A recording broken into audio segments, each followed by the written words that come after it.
এদিকে সন্দেশখালীতে আক্রান্ত বিজেপি, 3 জন বিজেপি কর্মী সমর্থককে ধারালো অস্ত্রের কোপ দেওয়া হয়েছে, এমনই অভিযোগ তৃণমূল আশ্রিত দুষ্কৃতীদের বিরুদ্ধে। সন্দেশখালীর মণিপুর এলাকায় বিজেপির বিজয় মিছিল সেরে ফেরার সময় হামলা হয়। গুরুতর জখম হয়েছেন 3 জন বিজেপি কর্মী, যারা হাসপাতালে চিকিৎসাধীন। এলাকায় উত্তেজনা রয়েছে, ঘটনাস্থলে পৌঁছেছে পুলিশ এবং কেন্দ্র বাহিনী।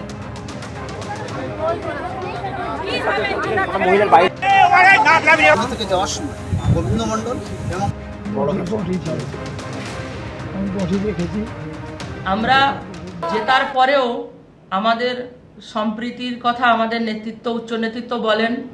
আমরা অত্যাচার সহ্য করে এসেছি দীর্ঘ 15 বছর ধরে, তারপরে আমরা সম্প্রীতির রাজনীতি করছি। কিন্তু আজকের সন্দেশখালীর পরিস্থিতি এমন জায়গায়, জেতার পরেও আমাদের কর্মীদের হাত কেটে নেওয়া হচ্ছে।